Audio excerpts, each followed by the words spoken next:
نے آج تک آیت الکرسی کو حفاظت کا عمل سمجھا ہے، میں اس کا انکار نہیں کر رہا، اصل یہ اسم اعظم ہے، اور محدثین نے لکھا ہے کہ بعض فرماتے ہیں الحی القیوم اسم اعظم ہے، اللہ لا الہ الا هو الحی القیوم، اور بعض محدثین کے مشاہدات تجربات ہیں کہ آیت الکرسی کی آخری آیت وَهُوَ العلی العظیم، العلی العظیم یہ اسم اعظم ہے۔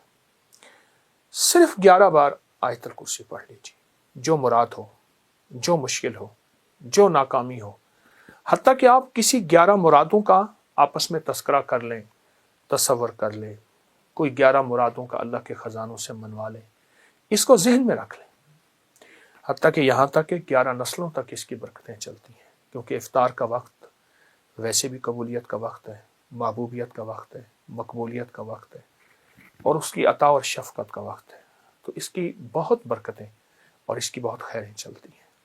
ایک تو یہ عمل آپ کی خدمت میں ہے۔ دوسرا 15 شعبان، جس کے بارے میں مستند روایات میں کہ فرمایا تقدیروں کے فیصلے ہوتے ہیں، زندگیوں کے فیصلے ہوتے ہیں، رزق کے فیصلے ہوتے ہیں، عطا کے فیصلے ہوتے ہیں، کس کے بارے میں اللہ کی صفت قابض کہ اس کا رزق چھین لو، اس کی روح چھین لو، قبض کر لو، اور کس کے بارے میں میرے رب کی صفت باسط وسیع کر دو اور وسیع کر دو، اور اللہ کی صفت واسع رزق وسیع کر دو، صحت وسیع کر دو، عزت کے تاج پہنا دو۔ تو اس کے بعد پھر اللہ سے دعا مانگے اور دعا کو وقت دیں اور دعا کے لیے وقت نکالیں، دعا مانگے، دعا کو وقت دیں اور دعا کے لیے وقت نکالیں۔ اب صلاۃ و تسبیح کے بعد ایک عمل آپ نے کرنا ہے، 11 بار ربنا آتنا فی الدنیا حسنۃ وفی الآخرۃ حسنۃ وقنا عذاب النار، 11 بار استغفر اللہ الذی لا الہ الا هو الحی القیوم واتوب الیہ، اور 11 بار آپ نے تیسرا کلمہ پڑھنا ہے سبحان اللہ والحمد للہ ولا الہ الا اللہ واللہ اکبر ولا حول ولا قوۃ الا باللہ العلی العظیم۔ یہ 11 دفعہ عمل کرنا ہے، اور 11 دفعہ عمل کر کے پھر دعا مانگنی ہے، اور دعا کے بعد پھر 11 دفعہ پڑھنا ہے، پھر اس کی قبولیت دیکھیں، مسائل کا حل، مشکلات کا حل، جو من میں مراد رکھیں گے، جو من میں مراد رکھیں گے، جو من میں مراد رکھیں گے، انشاءاللہ پوری ہوگی۔ یہ بہت طاقتور عمل میں آپ کو شعبان کے مہینے کی عظمتوں اور برکتوں کے ساتھ دے رہا ہوں، ضرور کیجئے، حیرت انگیز برکت اور حیرت انگیز اس کی برکات اور کمالات، اور یہ میرا نہیں، صدیوں سے آزمودہ ہے، صدیوں سے آزمودہ ہے، خود بھی کرے اور اس کو پھیلائیں بھی صحیح۔ اللہ قبول فرمائے، محبوب فرمائے، مقبول فرمائے، اور انشاءاللہ کرنے والا خالی نہیں جائے گا، ہمیشہ ہرا بھرا جائے گا۔ جزاک اللہ۔ قاتلوں میں آپ سارے ہر وقت دشمنوں، قاتلوں، درندوں اور صفاق ترین دشمنوں اور صفاق ترین درندوں میں جکڑے ہوئے ہیں۔ علمی نہیں، میری بات پہ غور کیجیے گا، علمی نہیں کہ میرے دائیں بائیں ایسے درندے ہیں، ایسے دشمن ہیں، اور میرے دائیں بائیں ایسے طاقتور ترین خونخوار ہیں جو مجھے کھا جائیں گے، مجھے چبا جائیں گے، مجھے ختم کر دیں گے، مجھے میری نسلوں کو مٹا دیں گے۔ ایسے لوگ ہیں، ایسی طاقتیں ہیں، ایسی قوتیں ہیں، دیکھی بھی اندیکھی بھی، جو میرا سب کچھ ختم کر دیں گے اور میری طاقت میں ہے، بس موقع ملے اور وہ میرا سب کچھ ختم یوں کریں کہ مجھے صفحہ ہستی سے مٹا دیں، میرا نشان باقی نہ رہے، میرا نام باقی نہ رہے، میرا نقشہ باقی نہ رہے، میرا تذکرہ باقی نہ رہے، میرا گمان، میرا خیال، میرا تصور باقی نہ رہے۔ ایسی طاقتیں ہیں اور ایسی قوتیں ہیں، اور ہیں صرف انسان کے پیچھے، ہیں صرف انسان کے پیچھے۔ وہ اللہ بھلا کرے انگریز کا، تو اس نے تو میرے کام کو آسان کر دیا، اس نے ایسا آسان کر دیا، وہ کہتا ہے یہ جتنی بھی ریز ہیں، ریز، لہریں، شعائیں جو نظر نہیں آتی، یہ کینسر کا ذریعہ بنتی ہیں، انسان کو اندر سے ختم کر دیتی ہیں، اس سے بچو۔ اگر سورج کے آگے تہیں نہ ہوتی تو اس کی الٹرا وائلٹ ریز یہ برباد کر دیتی، یہ تباہ کر دیتی۔ انگریز نے آپ کی روحانی دنیا کو جتنا سمجھنے کی کوشش کی ہے، جتنا سمجھا ہے، وہ تم سے آگے نکل گیا۔ ہم آج بھی اسی مغالطوں میں ہیں. یہ جادو جنات نظر بد انگریزوں کو نہیں ہوتی، ہمیں ہوتی ہے. انگریز تو چاند پہ پہنچ گئے ہیں، ہم آج بھی جادو جنات نظر بد کی باتیں کر رہے ہیں. اور بعض لوگ یہ کہتے ہیں یہ جادو جنات نظر بد کی کوئی حقیقت نہیں ہے، صرف ہمارے خیالات اور تصورات ہیں، ہماری نفسیاتی الجھنیں ہیں. ہاں ہیں، باقی نفسیاتی الجھنیں اپنی جگہ پہ ہیں، لیکن جادو کا انکار کون کرے، جنات کا انکار کون کرے، نظر بد کا انکار کون کرے. روحانی دنیا، نفسیاتی دنیا وہ اپنی جگہ پہ ہے، لیکن چیزوں کا انکار کون کرتا ہے. ہمارے ارد گرد ایسے خطرناک دشمن ہیں، خطرناک دشمن ہیں ہمارے ارد گرد، جو ہم چاہتے ہیں کہ ہمارا کچھ اور کچھ باقی نہ بچے، ہماری ہر چیز ختم ہو جائے، ہماری ہر چیز ختم ہو جائے. ایسی طاقتیں ہیں. کبھی اس کے بارے میں سوچا؟ اس کے بارے میں کبھی نہیں سوچا. اس کے بارے میں کبھی نہیں سوچا کہ وہ طاقتیں کیا ہیں، وہ قوتیں کیا ہیں. اس دن میں بیٹھا ہوا تھا، مجھ سے کہنے لگے، ایک صاحب کسی اور ملک سے مجھ سے ملاقات کرنے آئے،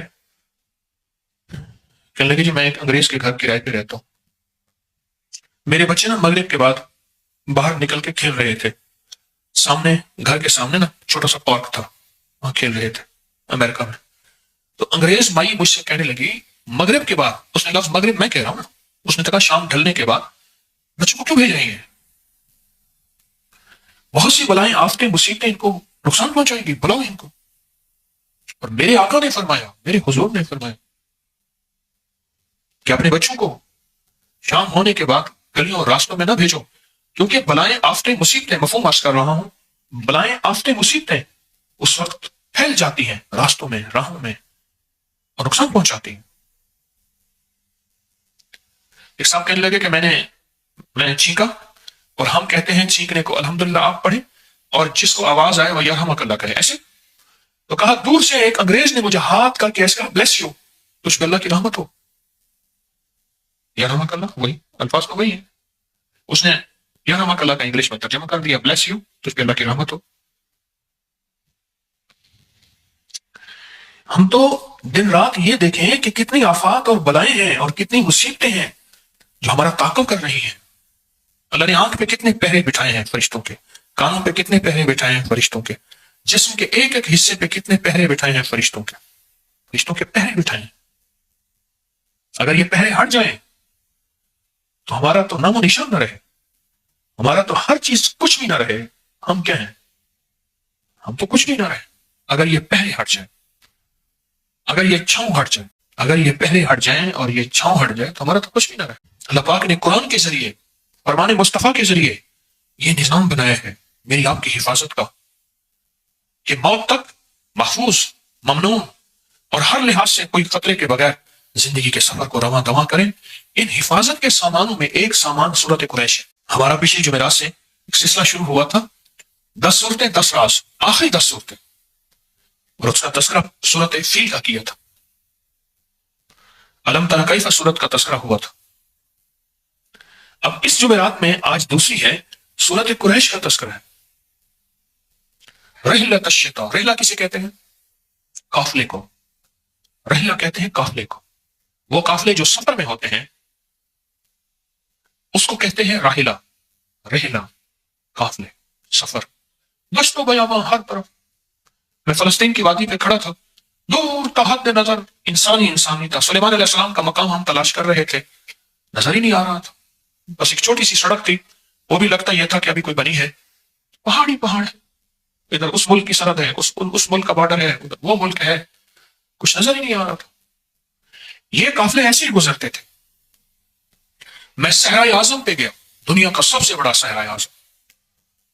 اس میں سفر کر رہا تھا، جہاں پل بھر میں ٹیلے ادھر سے ادھر ہو جاتے ہیں اور زندگی کا نشان ختم ہو جاتا ہے.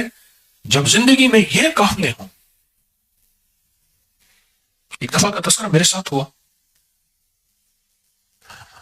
گاڑی کا پیٹرول بھی ختم ہو گیا، گاڑی کا پیٹرول بھی ختم ہو گیا، راستہ بھی ہم بھول گئے، اور این صحرا میں ہے، این صحرا، راستہ بھی بھول گئے، اور گاڑی کا سلسلہ بھی سارا ختم ہو گیا. جو ریزرو تھا وہ بھی ختم ہو گیا. تحت نظر ریت ہی ریت ہے، کوئی راستہ نہیں، اور تحت نظر کوئی زندگی نہیں، کچھ بھی نہیں. تحت نظر کچھ بھی نہیں. تو ہم نے پھر کیا کیا؟ سخت سردی تھی، ریت پہ تیمم کیا، تیمم کر کے 2 نفل پڑھے، 2 نفل پڑھ کے 3 دفعہ سورت یاسین پڑھی جن کو یاد تھی، اس کے بعد بیٹھ کے پھر سورت قریش پڑھنا شروع کر دی۔ ہمارے ساتھ ایک صحرائی آدمی تھا جو ستاروں کی چال پہ لے کے ہمیں چل رہا تھا۔ رات کے وقت میں باہر نکلتا، کہتے ٹھہرو، گاڑی کو ٹھہراؤ، پھر جا کے ایسے نا اوپر نیچے دیکھتا، ستاروں پہ دیکھتا، قطب ستارے کو دیکھ کے چل رہا تھا اور ستاروں کو دیکھ، پھر اس طرف کریں، ہماری منزل اس طرف ہے، 1-2 دفعہ بھول بھی گئے۔ اور ہمارے پاس جس بندے کی گاڑی تھی وہ گاڑی بھی بہت کمزور تھی، طاقتور ریت میں پھنس جاتی تھی، پھر جھاڑیاں کاٹ کے لے آتے، اس کے ٹائروں کے نیچے ریت نکالتے، اس کے نیچے جھاڑیاں دیتے، پھر کچھ بندے دھکا لگاتے، کچھ گاڑی دھکا لگاتی، پھر چلتی، پھر بندے دوڑ کے بھاگ جاتے۔ رات ایسی گزری ساری، منزل میں پہنچے نہیں تو کچھ ختم ہو گیا۔ اب اگلی منزل کیا ہے؟ اچھا، جو بندہ چلا رہا تھا وہ پرانا شکاری تھا، پھر اس نے اپنے واقعے سنانے شروع کیے۔ ہم تو شکار پہ نہیں نکلے تھے، ہمارا روحانی سفر تھا، وہ اس نے واقعے سنانے شروع کیے۔ کہنے لگے فلاں علاقے کا ایک MNA ہے، وہ شکار پہ آیا، ہرن کے شکار پہ، گاڑی دوڑا دی، پیچھے بھگا دی، بڑی گاڑی تھی اس کی، 3-4 ہزار CC بڑی گاڑی تھی، لینڈ کروزر۔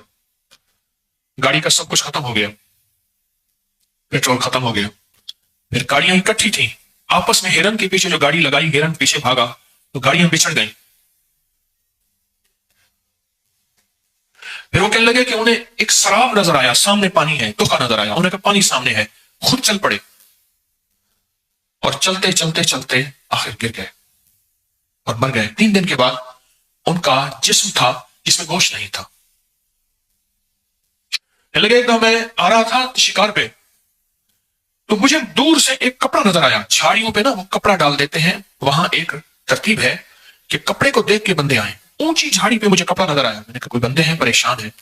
دیکھا تو 2 میاں بیوی تھے، ان کے منہ میں جھاگ ابھی باقی تھی، ایڑیاں رگڑ کے زخمی ہو چکی تھی، جسم گرم تھا، پیاس سے مر گئے، ابھی جھاگ بھی باقی تھی، منہ سے جھاگ نکلتی رہی، ایڑیاں رگڑتے رہے، موت و حیات کی کشمکش میں آخر مر گئے۔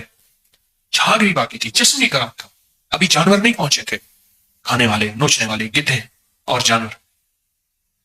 تو اس نے یہ ہمیں واقعہ سنانے شروع کر دی۔ اب یہ واقعہ سنائے اور ہراساں اور خوف پیدا ہو۔ میں نے اسے عرض کیا سورت قریش ہمارے ساتھ، جو سورت قریش پڑھنے کا وہ وقت آیا نا، اضطرار کا وقت، بے چینی کا وقت، جب کچھ نظر نہیں آ رہا، بندے کو نا کھڑا کر دیا جائے کنویں پہ، کنواں ہو نیچے اندھا، ٹھیک، اور اسے کہا جائے کہ سورت قریش تجھے بچائے گی، بول کیسے پڑھتا ہے؟ تو بول کیسے پڑھے گا؟ ہم تو دعائیں پڑھتے ہیں، مانگتے کہاں ہیں؟ ہم دعائیں پڑھتے ہیں، مانگتے کہاں ہیں؟ میں پھر عرض کر رہا ہوں، ہم دعائیں پڑھتے ہیں، مانگتے کہاں ہیں؟ کہاں مانگتے ہیں؟ ہم تو مانگتے نہیں ہیں۔ وہ سورت قریش میں نے کیسے پڑھی ہوگی، اور میرے ساتھ جو قافلے کے لوگ تھے کیسے پڑھی ہوگی؟ سوچیں، سورت قریش نفل پڑھے، اور نفل بھی اس سے پوچھے قبلہ کس طرف ہوگا، اس صحرائی سے پوچھا قبلہ کس طرف ہوگا، تو اس نے ستاروں کو ایسے دیکھ کے ایسے کہا کہ قبلہ تو اس طرف ہوگا۔ اس طرف منہ کر کے ہم نے نفل پڑھے، اور نفل پڑھنے کے بعد اب سورت قریش پہ لگ گئے۔ 3 دفعہ سورت یاسین پڑھی جن کو آتی تھی یاد، میں نے بھی پڑھی، اور اس پر سورت قریش پڑھنے میں لگ گئے۔ اب ہر طرف بے کسی ہے۔ وہ صحرائی کہنے لگا کوئی راستہ نہیں ہے، گاڑی سامنے ہے، اس میں کچھ بھی نہیں، پانی بھی ختم ہو گیا پینے کے لیے، گاڑی کا پانی بھی ختم ہوا، گاڑی کا پیٹرول بھی ختم، ہمارا پانی بھی ختم، ڈیزل گاڑی تھی، وہ سب کچھ ختم ہو گیا۔ پڑھتے نا تھوڑی دیر کے بعد وہ جو بدو تھا، جسے ہم صحرائی کہتے ہیں، عرب میں اس کو بدو کہتے ہیں، وہ جو بدو تھا نا، اس نے دیکھا، اس نے کہا گاڑی آ رہی ہے، گاڑی آ رہی ہے، تجھے کوئی وہم ہو گیا ہوگا نا۔ اس نے نا زمین سے کان لگایا، زمین کے ساتھ کان لگانا کہ اس طرف سے کوئی گاڑی آ رہی ہے، پھر لگایا، اس کے چہرے پہ نا بشاشت تھی، آثار مجھے آج بھی نہیں بھولتے، اس کے چہرے پہ ایک رونق، پھر گاڑی ہے۔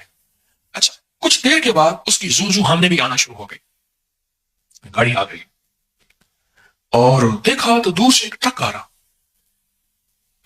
اس نے کہا بوزر آ گیا۔ وہ ٹرک والے دور سے ہمیں دیکھا تو ہارن دیا، ہماری طرف رخ کیا، بندے بیٹھے ہیں، گاڑی کھڑی ہے، ہم سے پوچھ رہے ہیں تم یہاں کیسے؟ نہیں، ہمارا تو سب ختم ہو گیا، انہیں میں راستہ بھول گیا، میں بارڈر پہ ہماری جو فوجیں ہیں ان کے لیے پانی لے کے جا رہا ہوں۔ وہ ٹینکر ٹینکر تھا پانی کا، ریت میں چلنے والا، بہت طاقتور، کھینچ کے چلنے والا پانی کا ٹینکر تھا. تو اس نے کہا ہم راستہ بھول گئے ہیں، اور بڑی مشکل سے راستہ کرتے کرتے ہمیں نظر نہیں آیا، اور ہماری گاڑی کا رخ اس طرف ہو گیا. رحلت الشیطان والسیف. جب قافلے راستہ بھول جائیں، جب سفر میں الجھ جاؤ، وہ سفر صحرا کا ہو، وہ سفر زندگی کا ہو، وہ سفر کاروبار کا ہو، وہ سفر روح کی دنیا کا ہو یا روحانیت کا ہو، جب زندگی کے کسی نظام میں تمہارا قافلہ گرداب میں، سراب میں، عذاب میں کہیں بھی اٹک جائے، پھنس جائے، تو پھر سورت قریش تمہارا ساتھ دے گی.